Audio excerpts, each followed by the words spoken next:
예, 안녕하세요. TV 구독자 여러분, 부동산 아리사 윤지의 리서치 랩장입니다. 우리 계속 인기가 많으셔서 모셨던 개인만 소장님, 그리고 유페이스 도시화경제 송승현 대표님 이렇게 오셨습니다. 인기 없다는 인기 없다는 건 아니고요. 예, 많이 오셨어요. 언제부터 뉴페이스야? 올드 페이스구만. 고정 출연에 좀 더 가까우신. 그럼에도 소개는 해야 되니까. 네. 일단 뉴페이스부터 소개를 한번 주시죠. 네, 김인만 소장님보다 상대적으로 인기가 적은 도시화경제 송승현입니다. 개인만 소장님. 네. 안녕하세요. 김인만입니다.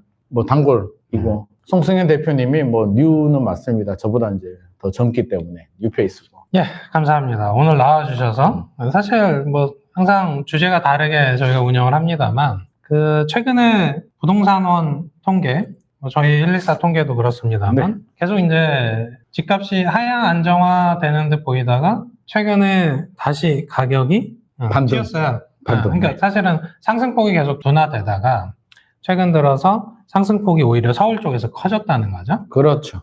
그래서 이 현상과 관련해서 사실은 많은 질문들을 받고 있습니다만 질문 받으셨을 것 같아요. 그래서 어떻게 해석하세요? 지극히 자연스러운 현상이다.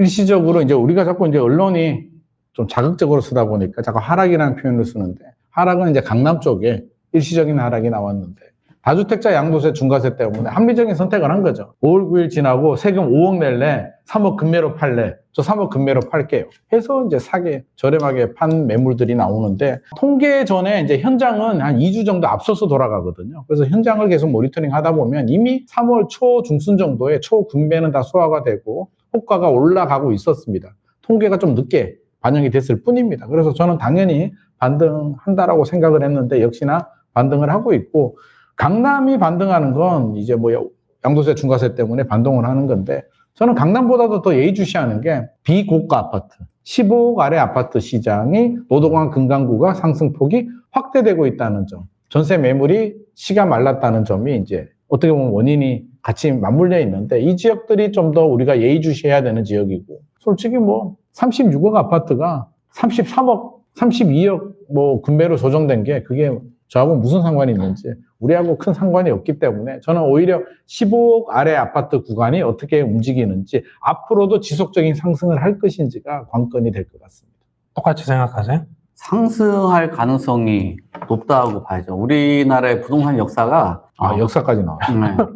확률로 보면은 한 90에서 한 92% 정도가 상승을 해왔어요. 그러면은 상승과 하락의 베팅을 해본다라면 누구나 좀 더 쉽게 생각할 때 9대1 정도의 비율이니까 상승하는 거는 당연한데, 그 하락과 상승의 어떤 깊이? 이런 거에 이제 사람들이 관심을 좀 많이 갖기는 하겠죠. 근데 최근 들어서 이 강남의 가격들이 조정받는 게 과연 그 양도세 중과에 대한 그 유예가 끝나고 나는 그 시점 때문에 시장에 물량을 내놨냐라고 본다라면 저는 그렇게 보진 않거든요. 그 세금 회피를 하기 위해서 물량을 내놨다라고 보다는 저는 수익 실현하기 위해서 내놨다라고 보는 입장이에요. 왜냐면은 작년에 서울에 8% 올랐는데 송파는 한 20% 올랐잖아요. 다른 지역들도 한 18에서 19% 오른 지역들, 이런 지역들이 가격 조정이 있었던 거거든요. 그리고 최근 들어서 가격 오르는 곳들은 한 1, 2% 정도 상승했던 데들, 이런 곳들이 오른 거기 때문에 작년에 수익이 많이 오른 것들은 수익 실현을 하는 거고, 작년에 가격이 좀 덜 올랐던 곳들은 최근 들어서 열심히 정책이 좀 올려주고 있다 보니까 분발을 하고 있는 거죠. 그리고 외곽 쪽에서 거래들이 많이 일어났잖아요. 실무적으로 만나면 참 이렇더라고요. 이게 똘똘한 한 채 얘기하고 우리가 두 채 갖고 있으면 어떤 거 버릴래 이런 얘기들 많이 해왔잖아요. 이러고요. 강남에 한 채를 갖고 있고 노도강이라든지 금강구 또는 한강벨트를 벗어난 지역에는 그런 물량을 이제 내놓으면서 사는 사람이 받아주고, 소위 말하는 그 수익 실현 매물들을 이제 새롭게 진입하려고 하시는 분들이 받아준 경향들이 있다라고 보는 거죠. 근데 왜 받아줬냐고 또 물어보니까 본인들이 선택을 하고 싶어도 선택지가 별로 없다는 거예요. 전세를 가려고 했더니 매물도 없고, 월세 가려고 했더니 그 월세가 좀 너무 높고, 거기서 조금 더 벗어나려면 이제 서울을 지키고 싶어 하는 그런 수요들이 있잖아요. 인서울. 그렇죠. 그래서 이제 현실적인 선택을 보면 대출에 대한 한도도 좀 있고, 그리고 부담 가능한 금액이고 그러다 보니까 작년에 덜 오른 곳 중심으로 해서 매매가들이 이제 반등을 하는데 이런 추세가 이어질 수 있냐라고 보면은 R114 특기잖아요. 공급 물량들 체크를 항상 보면은 이 114가 내놓는 이 자료만 딱 봐도 예. 이거 뭐 예측을 해본다면은 역시나 추이가 예. 입주 물량 부족해서 전월세 부족하죠. 그 다음에 이런 전월세 부족한 것들은 결국은 매매 시장의 불안 요인으로 작용을 하다 보니까 114의 그 공급 통계를 잘 보시면은 여러분들이 주택 시장을 좀 예측하는데 도움이 되지 않을까. 아, 좋습니다. 근데 이제 뭐 부동산 114 쪽에서 저희 이제 부동산 114 쪽에서 입주 통계와 관련된 건 사실 2년 전부터 계속 사용이 되고 회자되다 보니까 이제는 모두가 알고 계세요. 그러다 보니까 공급 얘기는 되도록 저도 안 하려고 해요. 왜요? 왜냐하면 어차피 우리 팩트니까? 자료로 쓰고 있다. 아. 네. 근데 서울 쪽이 사실은 떨어진 적은 없고, 그럼요. 네, 정부에서 의도한 건 그래서 이제 강남 쪽에서 떨어졌던 부분들이 확산하길 바랬는데 웬걸 지금 외곽지 노도강이나 이제 금강구 혹은 뭐 특정 지역에서 이제 수지 이런 곳 용인 수지 이런 곳들이 전년도 그 연간 상승분보다 지금 3월까지 상승분보다 더 커요. 네, 수지는 지금 한 6% 올랐고요. 지금 노도강 금강구도 전년도에 한 2% 올랐거든요. 근데 지금 3월까지 누적이 한 3% 가까이 돼요. 그러니까 전년도 상승분을 이미 외곽지에서 뛰어넘고 있으니까 그런 부분들 고려해서 보면 사실 서울 전체 하락을 기대하기는 어렵다가 이제 데이터로 보는 거고요. 지방선거 쪽에 대한 공약 주제입니다. 이 공약에 대한 주제를 할 때 보통 한 달 정도 안에서 움직이긴 해요. 대부분 이제 후보자가 확정되고 이런저런 공약들이 나오는데 사실 알려 그러면 알 수 있는 것들이 있잖아요. 네. 그러면 전문가적 관점에서 이 지방선거가 이제 2달 정도 남았는데 지금 뭐 이슈가 될 만한 것들이 일단 국민의힘 쪽에서 하나 나온 게 있어요. 그래서 1호 공약이 수도권 반값 전세. 네. 이거 좀 요즘 이슈하고 좀 민감하게 붙어 있긴 하네. 그렇죠. 전세 난이니까. 그러니까 지금 시장에서 전세가 부족하고 그게 월세화되고 그게 매매를 자극하는 이 질문들을 오늘만 벌써 한 3-4번 받았거든요. 네네. 지금 외곽지로 계속 빠지고 있다고. 그럼요. 네, 그런 부분에서 사실은 지금 더불어민주당에서 제공한 1호 공약은 이제 좀 고령 세대의 그런 주택들을 무료로 좀 주거복지 차원에서 해주겠다. 개선을 집 해주겠다. 같은 거. 네, 그렇죠. 그러다 보니까 정부에서 이미 수많은 대책들이 나오고 있으니까 그 부분들을 약간 우회하는 그런 느낌들이 좀 있고요. 그리고 국민의힘 쪽에서 좀 독특한 거, 전국구 공약 위주로 일단 설명드립니다. 출산 연동 주거자금 대출이라는 것들을 하려고 해요. 그래서 자녀 출산하면, 1명 출산하면 이자 감면, 2명 출산하면 원금의 3분의 1, 3명 출산하면 원금의 3분의 1. 야, 이거 그 예전에 내가 얘기했던 건데. 그 4명 이상 출산하면 원금 전액. 와, 4명. 이런 관점에서 보면 사실 최근에 출산율이 올라오고 있잖아요. 네. 주요 원인 중에 하나가 대출에서의 우대 이런 건데 그렇게 보면 아이디어 좋네. 네, 굉장히 크게 느껴지고 이 반면에 더불어민주당과 아무래도 이제 이재명 대통령 정부와 연계성이 크니까 거기에서 보면 전국 단위로 보면 세제가 좀 개편될 거다. 당장 5월 9일 저희가 얘기했던 거. 그리고 부동산 감독원이 사실은 계속 출범한다 하는데 아직 출범은 안 했어요. 근데 이게 공약이 될 수 있나요? 부동산 감독원에? 이거는 이제 그 연계되는 공약이죠. 그래서 전국 단위의 공약들을 보는데 일단 핵심적인 건 더불어민주당은 세제 개편과 관련된 공약과 더불어서 임대차 시장 안정과 관련된 공약이 나올 걸로 저는 봅니다. 네. 임대차로? 국민의힘도 지금 임대차 시장과 관련된 지금 임대차가 이슈죠. 네. 네. 그래서 사실은 그러면 지금 전국 단위의 공약에서 가장 중요한 부분들은 임대차 시장 쪽으로 포커싱이 맞춰질 것 같아요. 네. 그래서 지금의 임대차 시장 쪽을 지금 특히 서울에서 혹은 수도권에서 불안하긴 합니다만 어떻게 보고 계세요? 시장 현황들을? 야, 이게 이제 우리가 이해를 하자면 저는 그런 것 같아요. 여당은 이제 더불어민주당은 이제 또 정부하고 또 정책적으로 이제 밀접히 관계가 있기 때문에 아무래도 정부 정책 기조에 좀 순응은 해야 되겠죠. 그래서 세제 부분에 대해서 이야기 좀 하고 있고, 또 야당은 사실은 집값 안정 부분에 대해서 여당이나 정부는 책임이 굉장히 무겁잖아요. 근데 사실 야당은 집값 안정은 상대적으로 좀 자유로운 편이기 때문에 내용을 보게 되면 아이디어는 좋은 것 같네요. 수도권 반값 전세, 뭐 물론 물량이 얼마나 나올지는 모르겠고 또 야당의 힘으로 가능할지는 모르겠습니다만 이런 거 나오면 뭐 신혼부부들 뭐 좋은 것 같고요. 출산 연동제도 제가 여러 번 얘기했던 건데 네 자녀는 너무 잔인하다. 이게 애를 4명을 낳아야 되는데 3명 정도로 저는 원금 깎아주면 해볼만 하지 않나라고 합니다. 근데 이거 파격적이지 않아요? 물론 이게- 이제 금액 제한이 있겠죠. 이게 어느 나라였죠?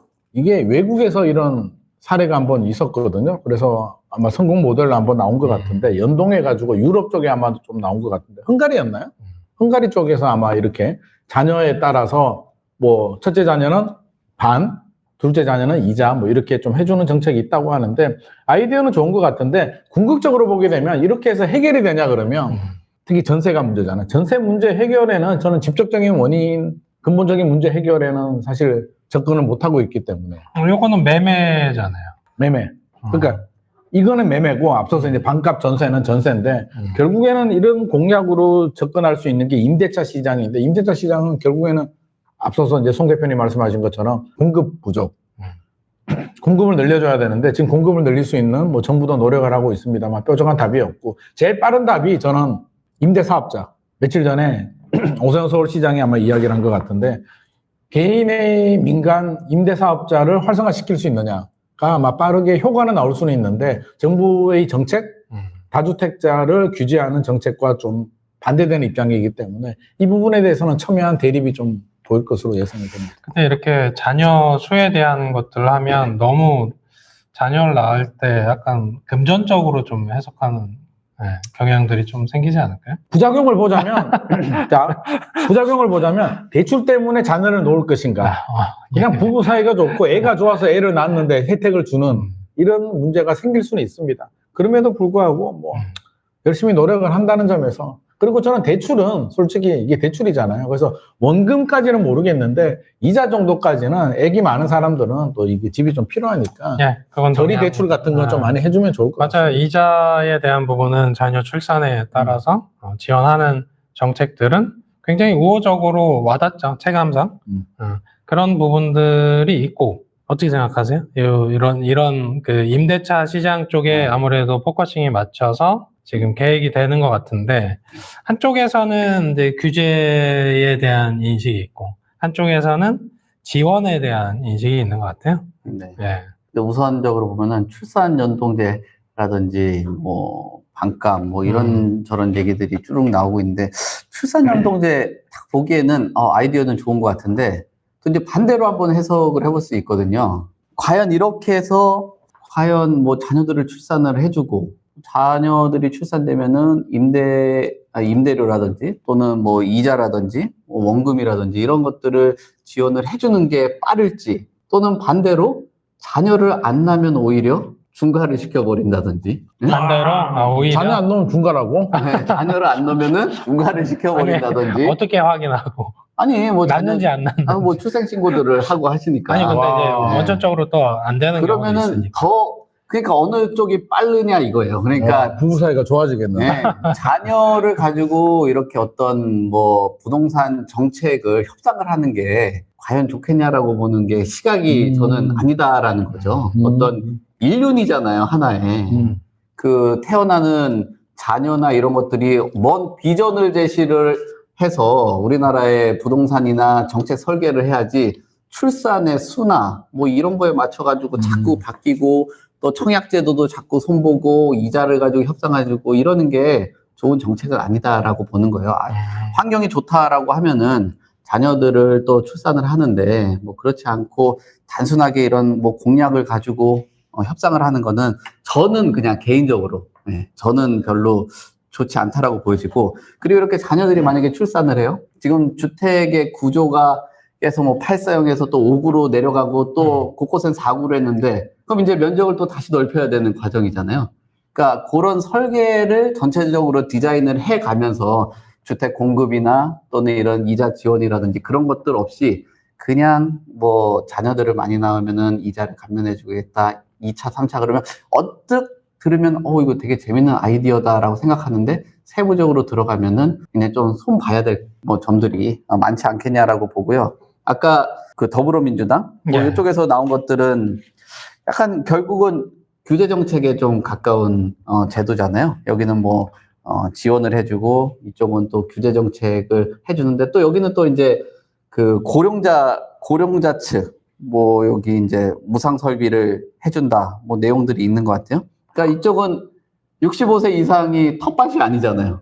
그러니까 그렇죠. 이쪽에 또 손에 벌리는 구조고 또 출산연동제는 뭐 한 30대, 40대, 50대가 많으니까 또 이쪽에는 또 표를 구하는. 그러니까 맞아요. 딱 봐도 이거 딱 보는 순간 본인의 좀 부족한 지지층을 채우기 위한 공약이지 이게 굉장히 세련되고 어떤 밀도가 있고 연구를 통해서 나오는 그런 건 아니다라고 보는데요. 맞아요. 네, 그리고 지금 세제 개편에 대해서 저는 이 부분에 대해서는 굉장히 좀 문제가 좀 있다라고 보는데 이제 큰 어떤 지금 큰 여당이고 그다음에 정부를 구성을 하고 있다라면 이제는 시대적인 요구를 받아들일 때가 됐거든요. 그 말은 뭐냐면 세대적 요구죠. 세제라는 거는 많은 전문가, 많은 시장에 계신 분들 그리고 정책을 설계하시는 분 정치권에서 거래세는 낮추자. 그다음 보유세는 맞아요. 올리자라는 컨센서스가 있는데 결국 양도세 중과 유예 뭐 이런 부분들은 전혀 맞지 않다는 거죠. 앞으로 이제 비전을 제시했는데 다시 이제 뒤로 백스텝을 하는 거기 때문에 이런 것도 좀 자신 있게 못한다라고 하면은 뭐 저 개인적으로는 뭐 어느 진영이든 좀 속상한 부분이 있죠. 그리고 사실 이 내용을 이거는 굉장히 세부적인 내용인 거고 큰 틀에서 보면은 결국 이거예요. 그 국민의힘은 민간 주도의 개발이냐, 그리고 더불어민주당은 공공 중심의 개발이냐, 그리고 한쪽에서는 이제 토지 임대부를 얼마나 좀 정착시키려고 노력을 하느냐, 또 한쪽에서는 이 그 공급 안에서 좀 더 밀도 있게 개발하느냐 이런 부분이거든요. 요 부분들은 과연 국민의힘이랑 뭐 여기 뭐 이제 정치적인 여론조사나 이런 내용들은 아니겠지만 만약에 이제 추진을 하게 된다라면 결국 지적할 수 있는 것들은 이제 공공에서 하게 된다라면 세제 지원에 대해서는 역시나 뭐 얘기들이 나올 수밖에 없고요. 그리고 그런 공공 쪽에서 나오는 뭐 재원이라든지 이런 확보들 뭐 이런 부분에 대해서는 지적들이 상당히 많이 나올 것 같습니다. 뭐 세제 지원 뭐 이런 부분들이 있고 비거주 1주택 새낀 매도 가능한 걸로 확정된 걸까요? 라는 질문을 주셨어요. 근데 이제 요 부분에 대해서 답을 하자면 사실 이재명 대통령께서 이미 언급을 했죠. 네네.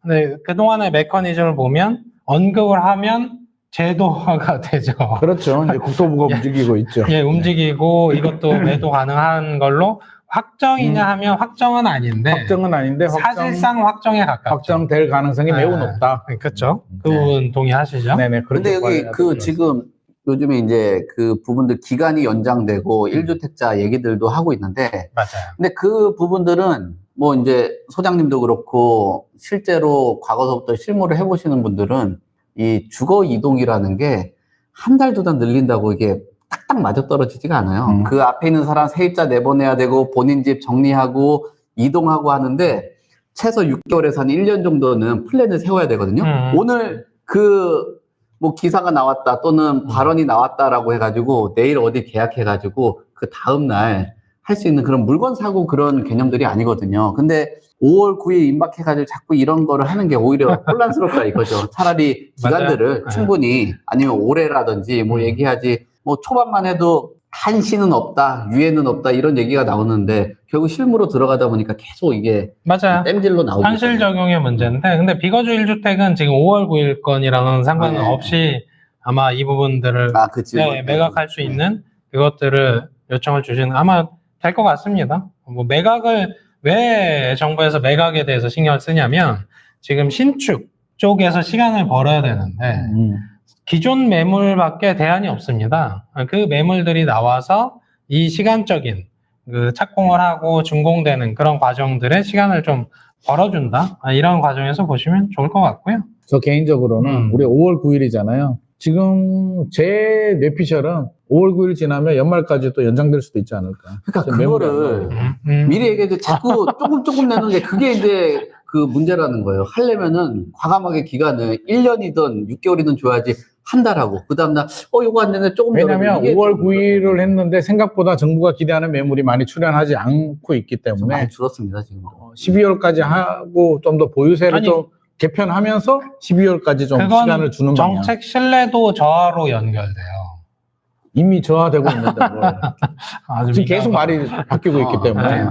사실 5월 9일 그 토지거래 그 허가 신청까지 봐주자 쪽으로 어제자 멘트가 그것도 지금 말이 바뀐 거잖아요. 원래 계약서를 써야 된다고 했다가 이제 허가 넣으면 된다라고 했다가 5월 9일 지나서 매물 잠기면 연말까지도 갈 수도 있겠다. 그 이유는 아까 설명드린 서울 집값이 잡히는 듯 했다가 다시 상승폭을 확대해서 그렇습니다. 그리고 이제 정부도 고민되는 게 5월 9일 지나면 다시 급매물, 호가 다시 올리게 되고 매물 회수하면서 그쵸. 매물 줄고 매물 절벽이 되기 때문에 정부가 다음 카드는 뭐 보유세 올린다고 하지만 또 압박도 해야 되고 당근도 줘야 되잖아요. 팔 수 있게 한 당근이 시간적 여유를 좀 더 늘리는 방법. 보유세 올릴게. 내년에 보유세 올라가는데 올해 말까지 팔어. 라고 저는 나오지 않을까. 요즘 좀 당근이 맛이 없어요. 당근이 맛이 없어. 잘 안 받아 먹더라고 당근. 설탕이라도 찍어야지. 무슨 얘기야 이거? 아니 그만큼 시장에서 받아 먹을 당근이 아니다 이 말이에요. 네? 실제로 단백질이라고 시장에서 이제 가장 매력 있는 당근, 맛있는 당근은 보유세를 올리는 대신에 아까 말씀하신 것처럼 양도세를 사실상 내려야지. 그렇죠. 한시적. 올해 말까지 팔면 최고 세율이 그렇죠. 45%가 아니라 35%라고 하면 그렇죠. 그 매물만이 나오고. 맞아요. 먹을 만한 당근이죠. 그거는 맛있는 당근. 근데 이제 그런 당근을 윤석열 정부 때 했죠. 그래서 그때 웬만큼 정리가 됐다고 보는 입장이야. 그래도 집값은 안정적이었잖아요 그때. 그때 뭐 떨어지고 그래도. 하긴 했죠. 근데 다주택자들은 지금 계속 줄고 있죠.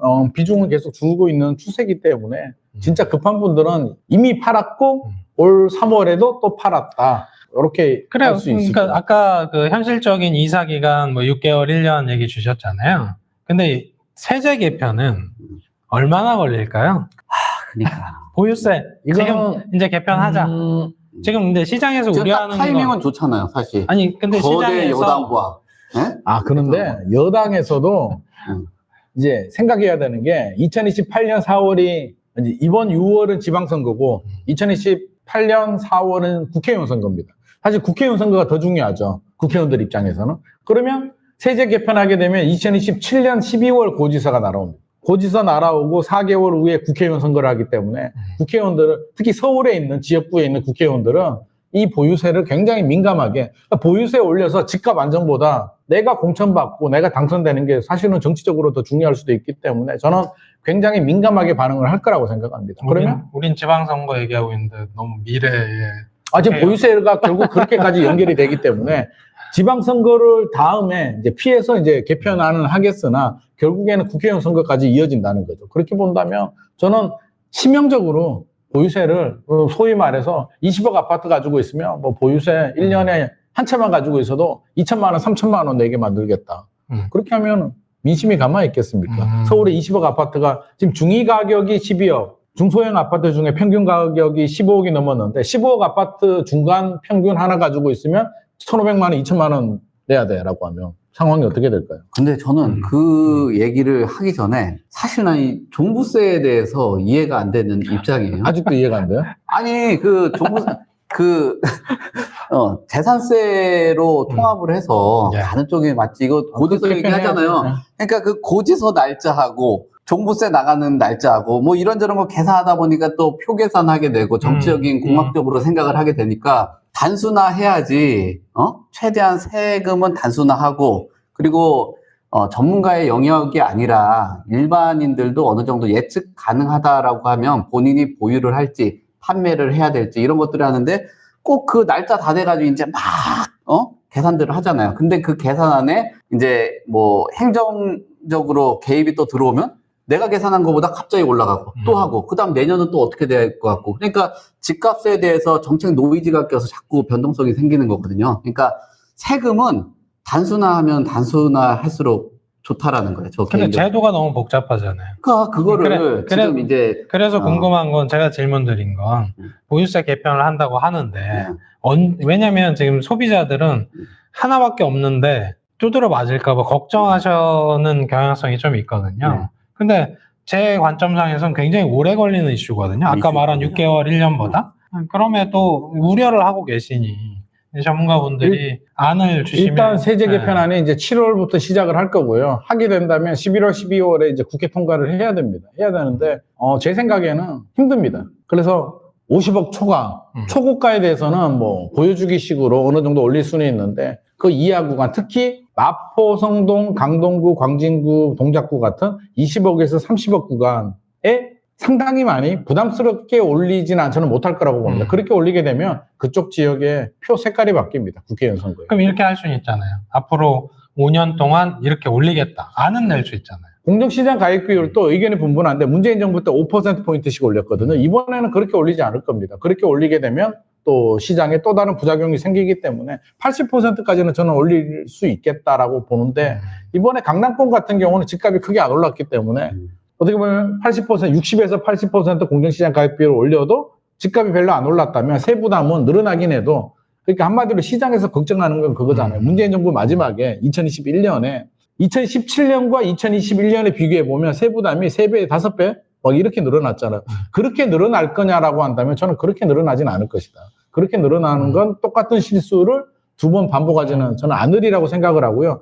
여기 아까 공약 내용 중에 하나 우리 장기보유 특별공제 축소 뭐 얘기 나오는데 이게 장기보유 특별공제가 이제 오랫동안 보유하면 공제를 해주는 거잖아요. 이게 왜 시작을 했냐면 우리 보유세 같은 경우도 공시가격 기준이잖아요. 그러면 문제가 여기서 출발하잖아. 10년 후에 10년 전에 경남 아파트를 10억에 샀어. 그게 원밸리가 된 거잖아요. 지금 60억이야. 70억, 60억. 그러면 10년 전에 10억이 산 사람이 지금 70억이면 70억의 보유세가 상당히 높게 나올 거잖아요. 10년 전에 10억에 사신 분이 지금 그 70억을 감당할 수 있는 보유세를 낼 수 있는 능력이 되는가? 그 사람은 무슨 잘못을 했을까? 라고 본다면 미국 같은 경우는 취득가 기준이잖아요. 10억에 산 사람은 10억에 대한 보유세를 계속 내는 거고 예측 가능해야 되니까 70억 아파트를 사신 분은 현금이 200~300억 있을 수도 있잖아요. 그럼 본인이 70억에 대한 감당을 해야 되는 거죠. 그러면 장기보유 특별공제가 필요가 없을 수도 있는데 우리는 공시가격 기준이기 때문에 10년 전 10억이 산 사람이 지금 70억에 대한 세금 내는 게 부당하니까 또 편법으로 공정시장 가입비율을 장기보유 특별공제를 만들어서 또 공제를 해주고 이렇게 되는데 그러면 장기보유 특별공제를 축소하려면 기준을 공시가격이 아니라 취득가격으로 바꿔주면 되는 거죠. 그러니까 이런 노력은 안 하고 그러니까 그런 거 언제 단편적으로 바꿔? 그렇게 복잡한 그러니까 한다면 세제 개편을 이렇게 종합적으로 해야 되는 거지 단편적으로 집값이 오른다고 보유세만 이렇게 일방적으로 올리는 건 또 다른 왜곡을 만든다는 거죠. 네, 질문 하나 제도록 하겠습니다.